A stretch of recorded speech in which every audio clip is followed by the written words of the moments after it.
மண்ணுலகும் அதில் நிறைந்துள்ள அனைத்தும் ஆண்டவருடையவை. ஆண்டவரது மலையில் ஏற தகுதியுள்ளவர் யார்? அவரது திருத்தலத்தில் நிற்கக்கூடியவர் யார்? கரைப்படாத கைகளும் மாசற்ற மனமும் உடையவர் பொய் தெய்வங்களை நோக்கி தம் உள்ளத்தை உயர்த்ததாவது, இவரே ஆண்டவரிடம் ஆசிர் பெறுவார். தம் மீட்பராம் கடவுளிடமிருந்து நேர்மையாளர் என தீர்ப்பு பெறுவார். அவரை நாடுவோரின் தலைமுறையினர் இவர்களே.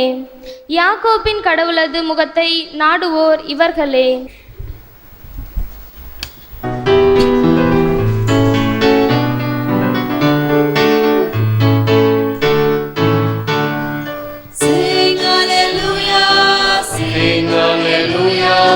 Sing hallelujah, praise the Lord.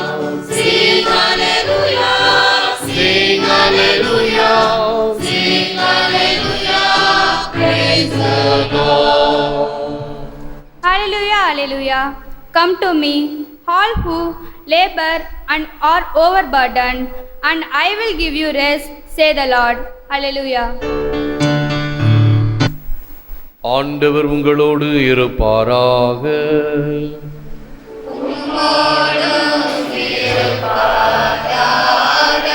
புனித மத்தேயு எழுதிய நற்செய்தியிலிருந்து வாசகம்.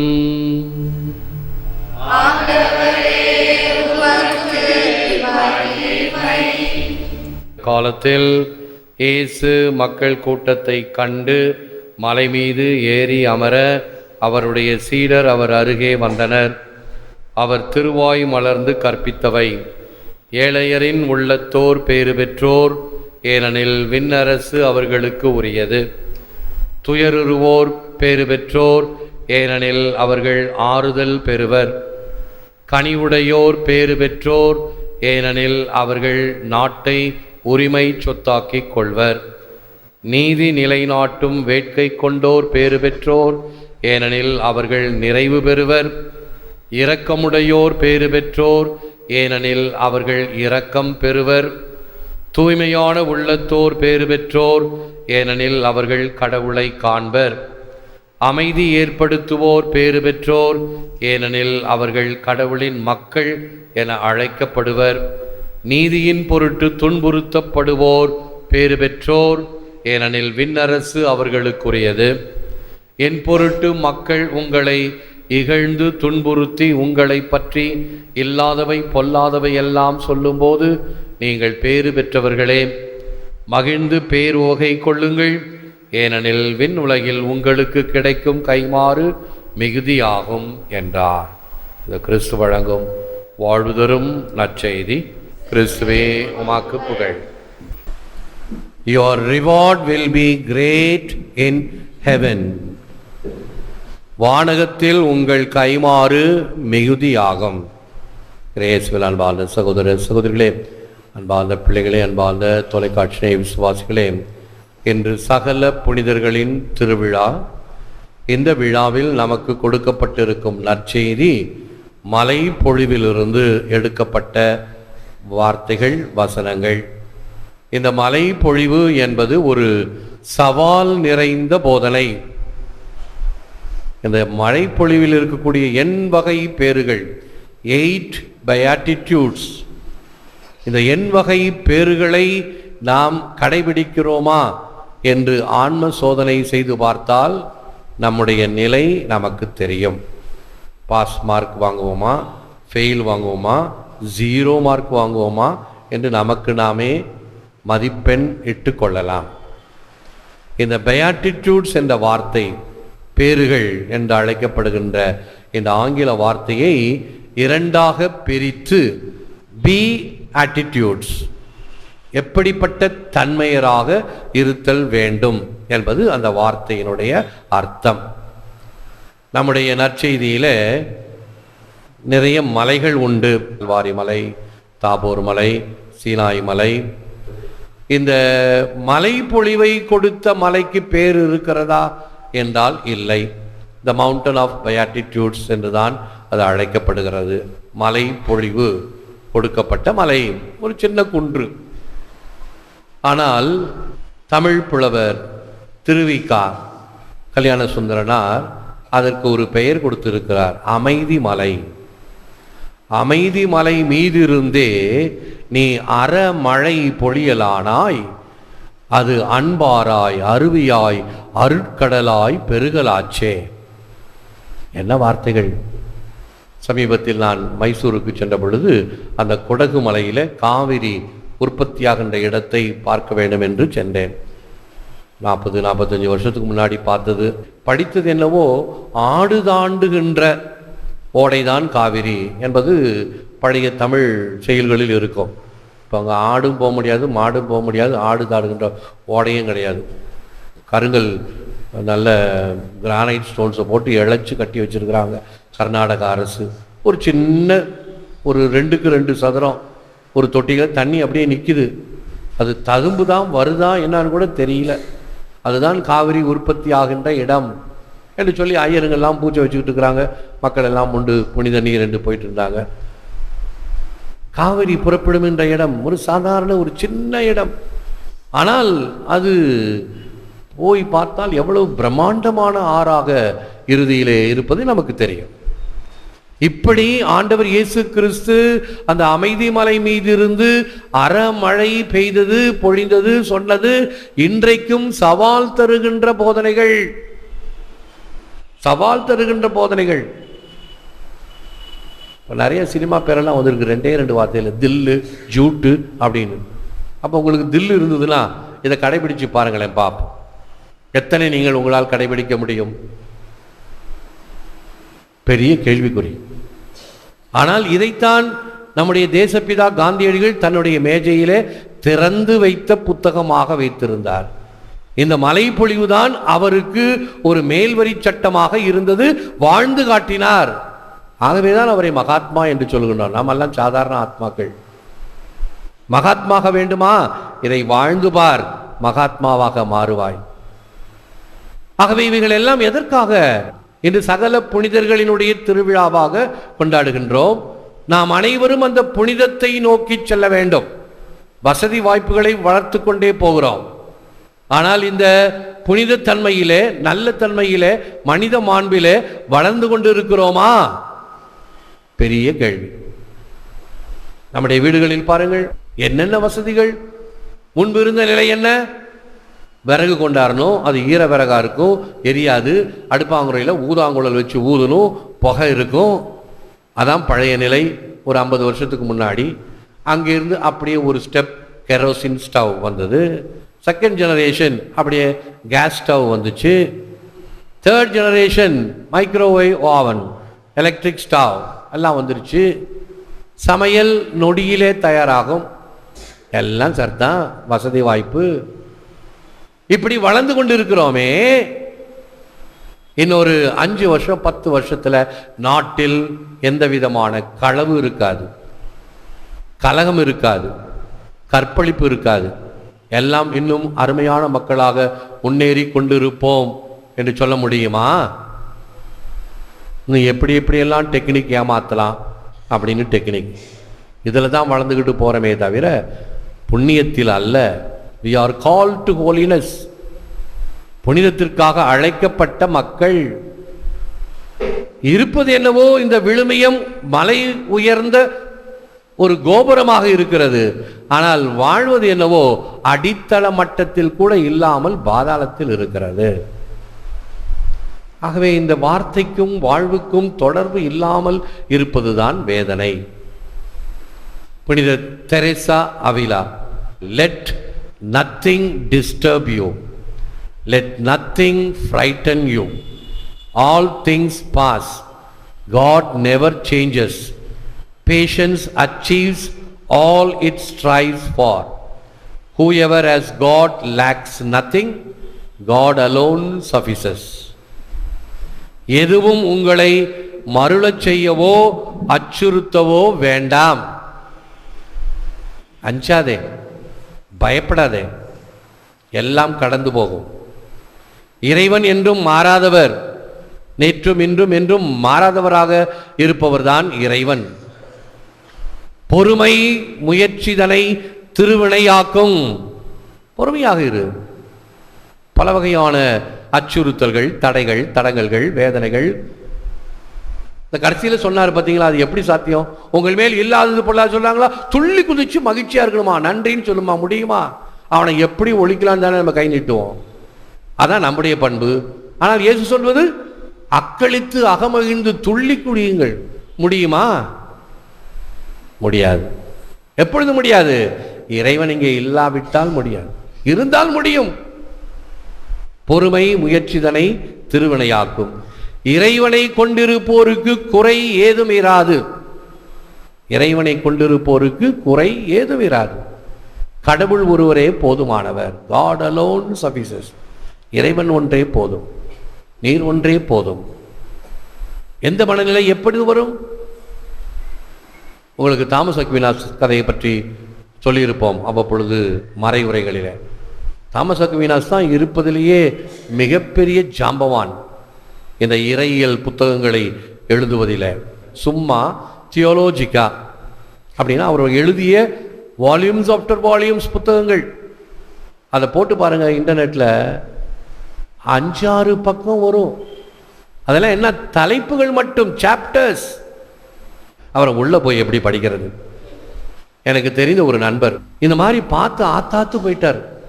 அடாடா, இவ்வளவு ட்ரெஷர் திருச்சபை வச்சிருக்குதே, இதெல்லாம் எங்களுக்கு தெரியாதே என்று சொல்லி அதெல்லாம் எனக்கு சிடியில் காப்பி பண்ணி ஒரு பாதி செட்டு, ஒரு சிடியில் 100 இருக்கும், 50 சிடிக்கும் அப்படியே காப்பி பண்ணி கொடுத்துருக்கார். சும்மா தியாலஜிக்கா மக்களுக்கு சொல்லுங்கள் என்று சொன்னார். நிறைய எழுதியிருக்கிறார். அவருடைய புத்தகங்கள் எல்லாம் உலகம் போராக விற்பனையாகிறது. அதனால் அந்த சபை செழித்து கொண்டிருந்தது. ஒரு நாள் இயேசு அவருக்கு காட்சி அளித்தார். தோமா, உனக்கு என்ன வேண்டும்?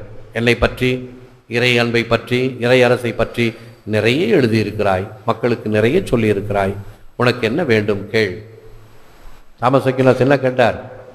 எனக்கு இன்னொரு 4 கார் வேணும், 4 பங்களா வேணும், இன்னும் இது வேணும். இல்லை, நீர் ஒன்றே போதும். You alone is sufficient for me. God alone sufficient என்று அவிலா தெரசா சொன்னாங்க இல்லையா? அதைத்தான் அவர் சொன்னார். நீர் ஒன்றே போதும் அப்படின்னு சொல்லிட்டு அப்படியே பரவசம் ஆயிட்டார். அப்படியே கண்ணு குத்திக்கிட்டு இருக்குது, அப்படியே இருக்கிறார், அந்த கனவுலே இருக்கிறார். வந்து எல்லாம் உழுக்கிறாங்க, தாமஸ் அக்வினாஸ் என்ன பண்ற? நான் இயேசுவை பார்த்தேன், அது ஒன்றே போதும். போச்சுரா, நிறையா படித்ததுனால உடனே நம்ம தான் கமெண்ட் அடிப்போமே, உடனே நிறையா படித்ததுனால மூளை குழம்பிடுச்சு போல இருக்கு, நட்டு லூஸ் ஆகிடுச்சு, போச்சு அப்படின்னு எல்லாம் நினச்சாங்க. கொடுக்குறாங்க. சரி போதும், இன்னும் எழுது, நிறைய புத்தகம் இன்னும் அடிக்கணும். இல்லை, என்னால் முடியாது, அந்த காட்சி ஒன்றே போதும். இதுதான் தாமஸ் அக்வினாஸுடைய சரித்திரம். என்ன மாபெரும் ஒரு இறையியல் வல்லுநருடைய அந்த வாழ்வின் சாட்சியத்தை பாருங்கள். ஆண்டவரே, நீர் ஒன்றே போதும். இவர்கள் எல்லாம் நமக்கு ஒரு முன்மாதிரியாக இருக்கக்கூடிய புனிதர்கள். செயலற்ற விசுவாசம், செத்த விசுவாசம். புனித யாக்கோபு விசுவாச அறிக்கை இப்போ நம்ம எல்லாம் அழகாக பாடுறோம். ஆனால் அது செயல்பட வேண்டும். செயல்பட்டால்தான் அந்த வாழ்வுக்கு அர்த்தம் உண்டு. இல்லை என்றால் அது செத்த விசுவாசம், எந்த வகையிலும் அது பலன் தராது. So by their fraternal concern is our weakness greatly helped. சகோதர அக்கறையால் நமது பலவீனம் பெரிதும் நீக்கப்படுகிறது. நாம் பலவீனம் உள்ளவர்கள், நமக்கு துணை வேண்டும், உதவி வேண்டும், ஆண்டவரிடமிருந்து அது வர வேண்டும், அதை யாசிக்க வேண்டும், பெற்றுக்கொள்ள வேண்டும். அப்பொழுதுதான் நாம் வாழ முடியும், முன்னேற முடியும். ஆகவேதான் இந்த விசுவாச பிரமாணத்திலே புனிதர்களின் சமூக உறவை விசுவசிக்கிறேன். பழைய தமிழ் அச்சிஸ்டருடைய சமோதித பிரயோஜனத்தை விசுவசிக்கிறேன். பிள்ளைங்களுக்கு பாதி புரியும், பாதி புரியாது, வாயிலே நுழையாது. அச்சிஸ்டருடைய சமோதித பிரயோஜனத்தை என்னடா அது, ஒன்றும் தெரியல. புனிதர்களின் சமூக உறவை என்றால் அவர்கள் நமக்கு உதவுகிறார்கள். எலக்ட்ரிக் பவர் லைன்ல ஒரு குரங்கு ஷாக்காகி விழுந்துருச்சு. அது ஷாக்காகி கீழே விழுந்தோடனே இன்னொரு குரங்குக்கு அது எப்படி தெரியும்? அது ஷாக்காய் விழுந்துருச்சுன்னு எடுத்து அதை தண்ணியில் முக்கும். அதனுடைய வேகத்தை பார்த்தால் நமக்கே புல்லரிக்கும். தண்ணியில் முக்கி எடுக்கும். பிறகு பார்க்கும் லேசாக மூச்சு வருது, அது மேலே போட்டு அழுத்தும். பிறகு கொஞ்சமாக அதுக்கு மூச்சு விடும். பாருங்கள், மனுஷனுக்கு கூட அந்த அளவு இருக்குமா? பெரிய கேள்விக்குறி. ஆனால் அந்த ஒரு குரங்கு, தன்னுடைய இனத்தில் ஒரு குரங்கு இவ்வாறு அடிபட்டு விட்டது என்று அதை காப்பாற்றுவதற்கு எடுக்கப்பட்ட பகீரத முயற்சியை பாருங்கள். அந்த குரங்கு படைச்சுக்கிச்சு. இது அந்த குரங்கினுடைய அக்கறை. அப்படி நாம் பிறர் மீது கொண்டு இருக்கிற அக்கறை வேண்டும். ஆதாயம், அனுகூலம், பெயர், விளம்பரம் இவைகளுக்காக அல்ல. உண்மையான அக்கறை உள்ளத்தின் ஆழத்திலிருந்து வருதல் வேண்டும். எனவே இந்த புனிதர்களின் திருவிழாவிலே, புனிதர்கள் என்றால் யார்? Who is a saint? இறுதியானவர் பசிலிக்காவுக்கு போனீங்கன்னா, ஒரு பகல் நேரத்தில் போனீங்கன்னா வெளியில் இருக்கக்கூடிய வெளிச்சம் அந்த கண்ணாடி வழியா பாய்ந்து அழகாக அந்த கண்ணாடி ஓவியங்கள் தெரியும். இரவு நேரத்தில் உள்ளே எரிகின்ற விளக்கானது வெளியிலே அந்த புனிதர்களுடைய வெளிச்சத்தை காட்டும். புனிதர்களை நாம் பார்க்க முடியும்.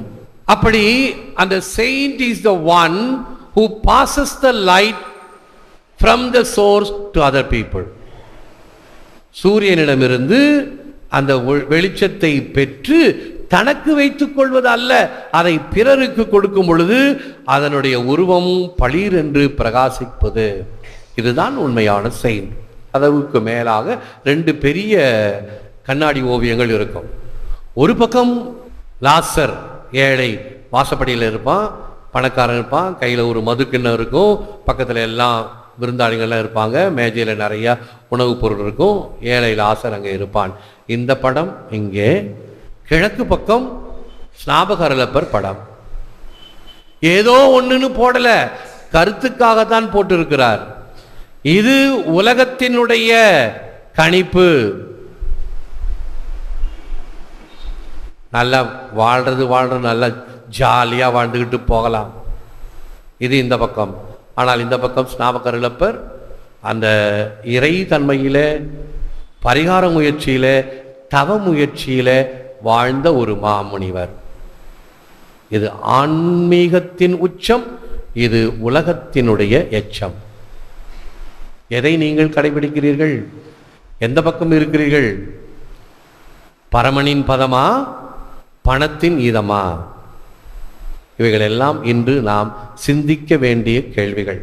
ஆண்டவருக்கு என்ன பதில் தருவோம்? நம் வாழ்க்கையிலே அது பதிலாக இருத்தல் வேண்டும்.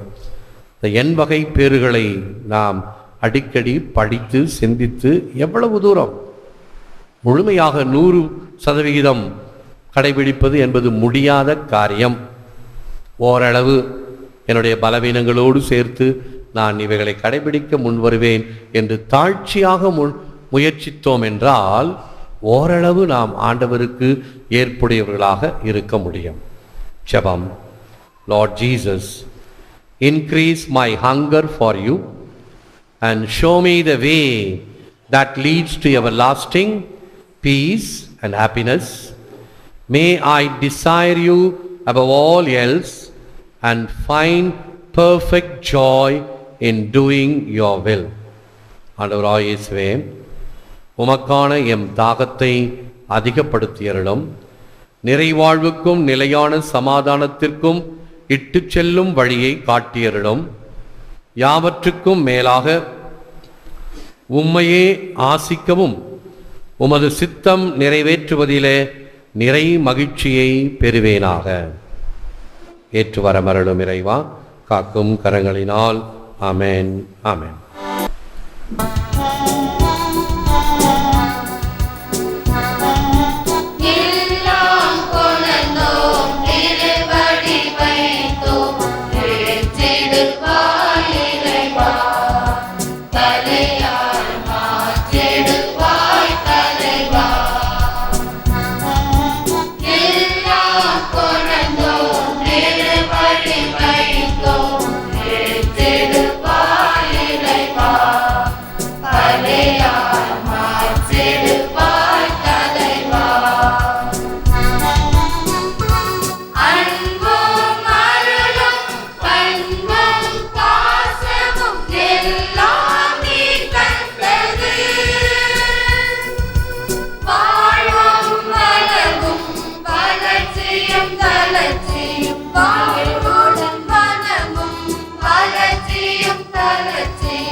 dearest mother, pray for me.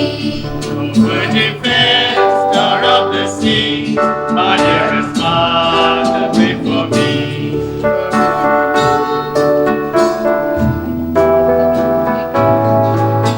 Oh, Lily full of golden grace, whose turning hands the child embrace, who listened to the Savior's word, believed and trusted in the Lord.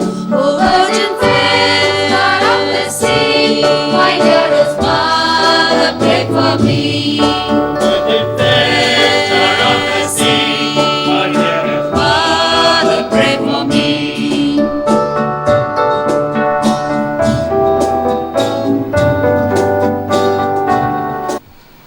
பிதாசுதன் பரிசுத்த ஆவியின் பெயராலே ஆமென். இயேசுவுக்கே புகழ், மரியே வாழ்க.